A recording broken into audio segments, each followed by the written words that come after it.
What is happening, mediocre people of YouTube? Just a quick video here.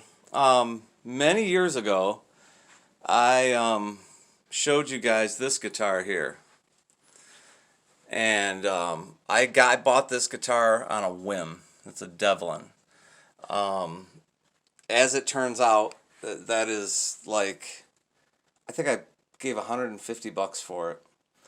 That thing is just incredible. I mean, it plays and it's solid. I mean, this thing is built like a brick shit house. Grover tuners. My understanding is that these were made in the Samek factory, Korea. There's not many of them on the market.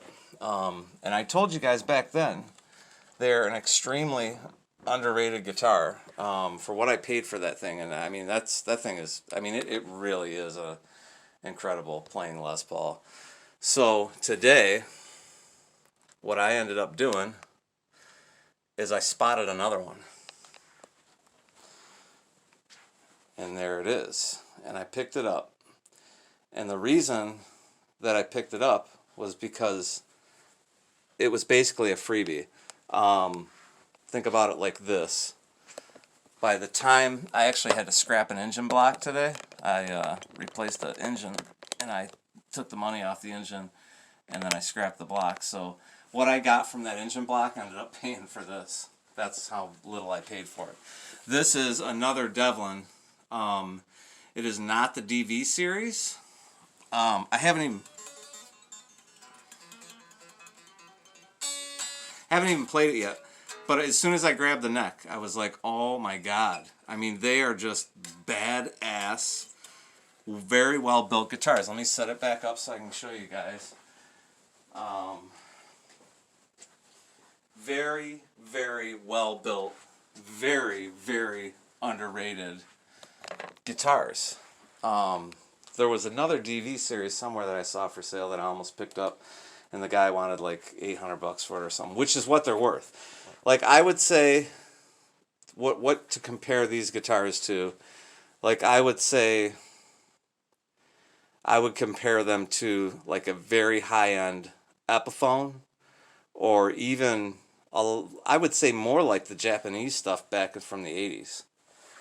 And it has the Spitfire pickups, which I've heard of, and I have not, I've never played them. I haven't even plugged this in yet. I just picked it up and brought it home.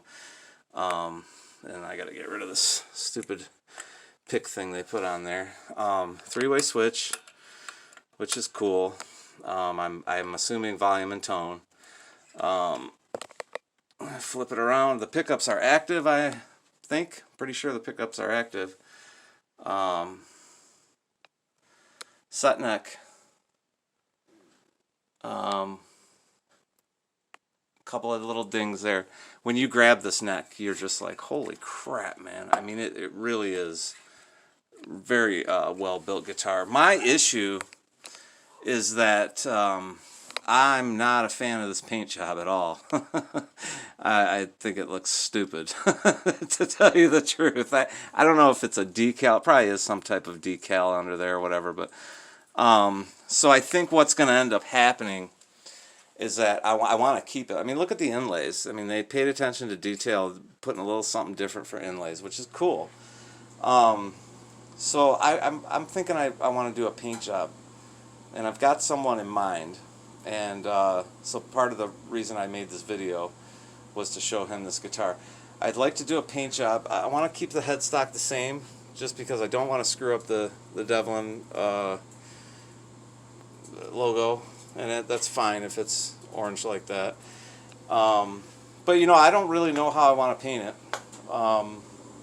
It's kind of one of those things, hey, man, give this a paint job. You know what I'm into. You know I'm a huge Randy Rhoads fan. You know I'm a Jakey Lee guy. You know I'm a metal guy. You know what I mean? Just kind of like, I don't really, you know, want to, I would rather, you know, a lot of these guys that build guitars and paint guitars and whatnot, you know, sometimes you just got to let them do their thing.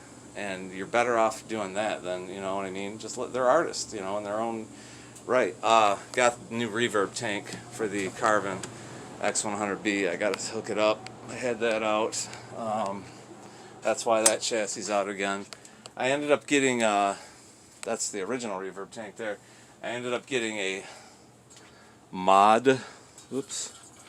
This model, for anyone who does not know, because it's hard to find these. Not hard to find these, very easy to find.